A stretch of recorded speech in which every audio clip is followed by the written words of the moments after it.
This is a custom 1022, so the parts might look different, but they're essentially the same in all 1022s.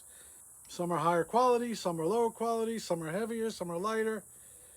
Some are more reliable, some are less reliable, some are expensive, some are not so expensive. So it's all up to you on how you want to assemble it. But regardless, it's a 1022. But first, here's my intro.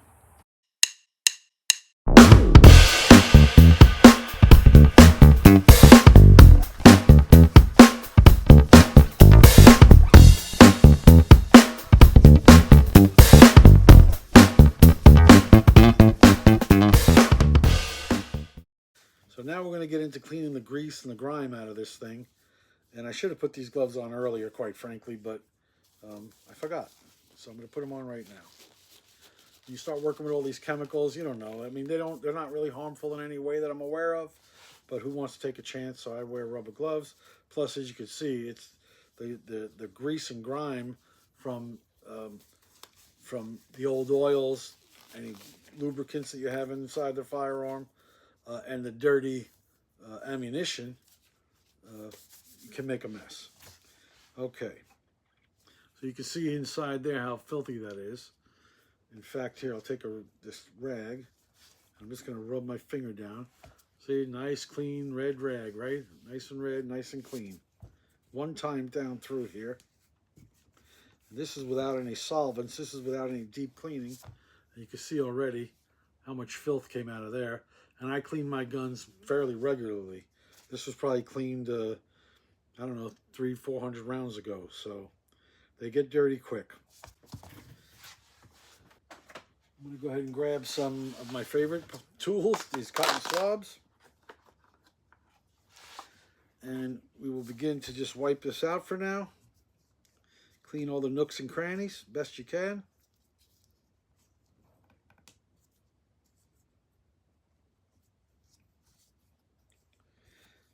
Just removing the initial grime before we get to the solvents.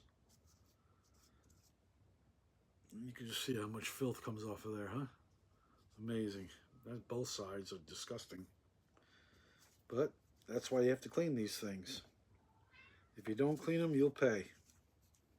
Your gun will jam, lock up, not cycle correctly, and you'll be wondering what's wrong with my gun, and it's as simple as you didn't clean it. So make sure you clean your firearms regularly. And if you're going to store a firearm for a while, make sure you clean it before you store it. Put some oil in there, maybe a little extra oil around, just to make sure that the metal parts don't rust or corrode and become useless over time.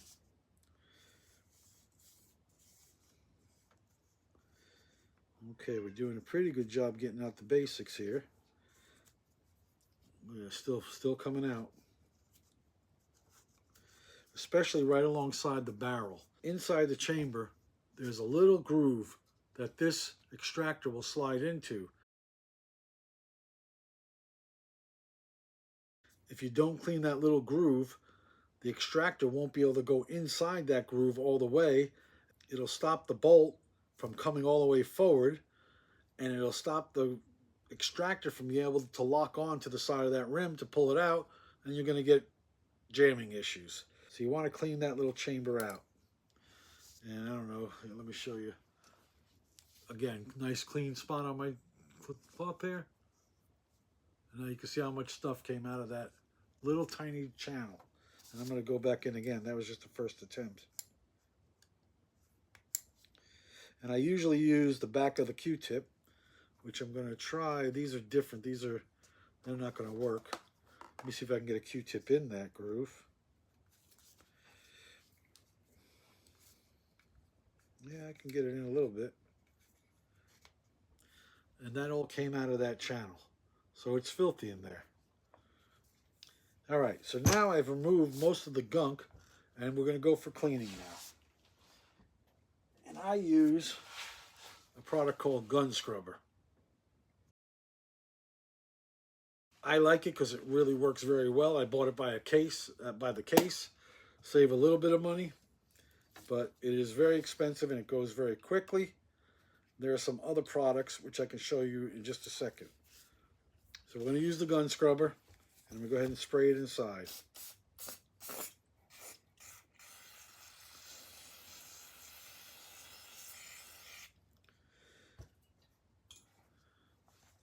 Now I'm going to take my rag here and continue to wipe and get all the schmutz out.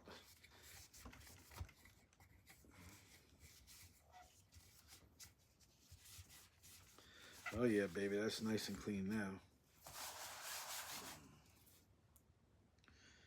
I'm doing a good inspection to make sure everything looks clean. There's one little spot here that I'd like to give a little more attention to. Right on the side of the barrel. Right on the side of the barrel inside the receiver here, which it builds up some dirt. You can see maybe more coming out of there.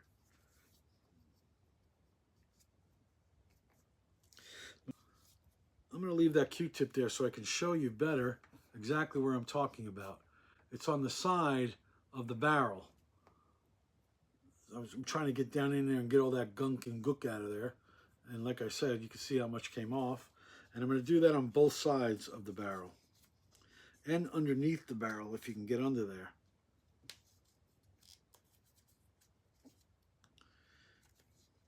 And again, I'm going to hit one more time inside that extractor slot groove. Again, it's amazing how much dirt comes out of there. In fact, I'm going to take one squirt with this stuff right into that groove.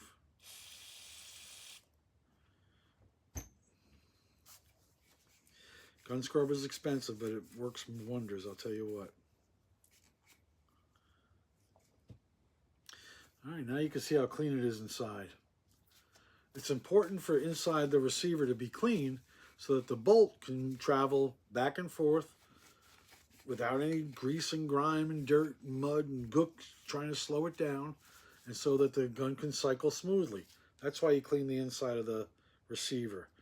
You clean in that extractor chamber for what we discussed, which is to make sure that the bolt can come all the way forward. And that's good job on the barrel and receiver. So now let's go ahead and clean the bolt. I'm just going to put a little bit of gun scrubber on there. Get down in that firing pin channel.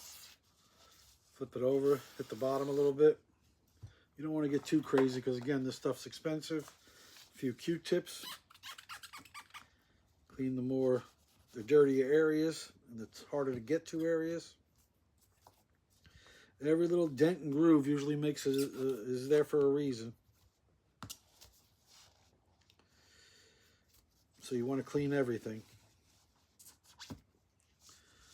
All right. You can see again, more dirt coming off of there. Now getting down in there is a problem. It's a challenge. So I'm going to use my firing pin. I'm going to clean the firing pin off first. A little bit of gun scrubber on both sides. Rub it up good. Take the towel, the rag. Wipe off the grease and grime from that.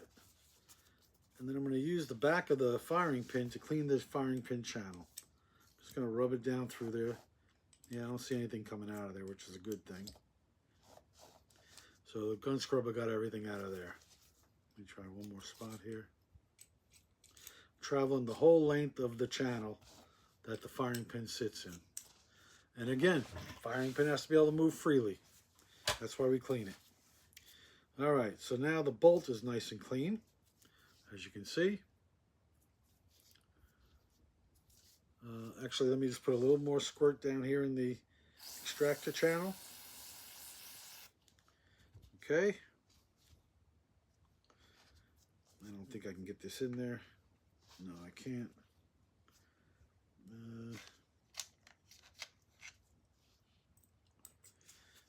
Yeah, I'll use this. I'm using one of the roll pins to just go make sure that the channel is clear. We're good there. And I'm going to shoot one more squirt of this stuff. Just in case I shot too much in there and not enough. Okay, that's perfect.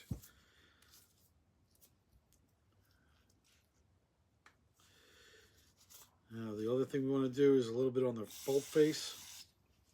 Take a brush, just clean that whole area really well. This is where the bottom of the cartridge sits, in that round area there. And so you want to make sure it's clean so it can sit all the way flush so that the firing pin can strike. if you're having light strikes, it's either because the firing groove is dirty, the firing pin groove is dirty, and the firing pin's not moving easily enough, or this area where the cartridge sits has got gunk in it and won't let it get back into that groove far enough to accept a good strike, or there could be springs and other things too, but start with making sure it's nice and clean, and that'll be a big head start. All right, one more time with this schmutz, covering my hand over it so I don't get it in my mouth like I did off camera a minute ago. Okay. Next, I'm going to go ahead and clean the trigger inside and a little bit better. Again, we're going to use our trusty gun scrubber and just spray all over the place inside there. It does a really good job of just getting rid of all the gook, all the grease and oil from previous cleanings. And when you use the firearm for a while, it gets dirty. That's what happens. So by using the gun scrubber, it cleans it all out of there. And I wish I had my gloves on still, but I don't. And the one last spot I want to clean is inside where there's a little hole there where the back of that hammer spring goes.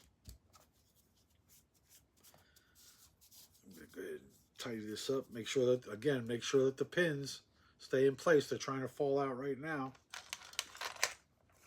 Here's that hammer spring. I'm going to go ahead and put some of this on here. Okay, nice and clean, nice and clean. I don't need any oil on here, I don't believe. Maybe, well, I usually don't put oil on there. I'm going to put the back, this round part, in first. There's a little hole that this spring will fit into. Just like that. I mean, it goes in really easily. This piece drops inside, and then this part has to be in this direction, the thin side up, if you will. You don't want it sideways and fat because it has to fit into this groove in the back of the hammer, just like this. It'll fit in the groove just like that. So I'm going to drop this spring down in the hole and put it in the back of the hammer at the same time to make sure we're in the right spot. Once you have it right, push back and lock it back, and the hammer is locked back. Take my extractor, which just rides on a bar here on a pin. Just moves back and forth real easy. No other reason than to hold it in place. But in order for it to work, the extractor has to fall down into this groove. And that's the same on every Ruger trigger I've ever seen. The extractor just rotates on this pin and then drops into that groove. That puts it in the perfect spot. And that is as far as I want to go with this trigger. I'm going to release it one more time just to put these pins back in the right place, especially the hammer pin, and lock it back. And once you lock it back, everything holds in position. All right, so now the trigger's ready, the receiver's ready, the bolt's ready, and the trigger's ready. The trigger group is ready. The last thing I want to touch up here is the recoil spring. I'm just going to use my soaked rag here and just wipe off any grease and grime. And some did come off. You can see there's some grease on there. It builds up all over the place inside your receiver. So that's the most important place to clean. And I like to wipe my springs off too. I like to take them through the gun scrubber that's inside my cloth here already. No need to spray any extra on there. You can, but if you want to save some money, just wipe it off that way. Okay, put those two together. This guy, the charging handle needs to be cleaned off too. There's grease on it, gunk, gook and grime. It's amazing how this dirt gets everywhere. And I'm going to take a Q-tip and I'm going to clean these areas here, this groove. This groove, the notch part here, is what locks onto the bolt and allows you to pull the bolt back against this heavy recoil spring. And then I actually take the Q-tip and stick it through this hole where the recoil spring slides through. Oop. And you can see there was even some dirt inside that hole. So the more grime and grease and dirt you remove, the easier all the components work, the more reliable your firearm becomes. Very important to clean everything. Okay, now for the fun part. Time to put it back together. TwoGunTerry saying we'll see you out at the range. Take care now. That's all I have for now. Thank you for stopping by. And remember to like, subscribe, and do what? Don't forget to comment, like, and subscribe. Thank you.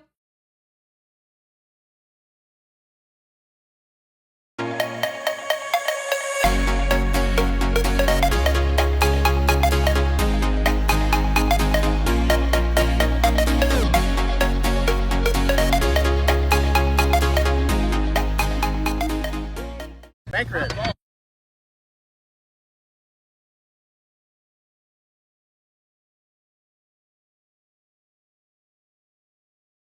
TwoGun!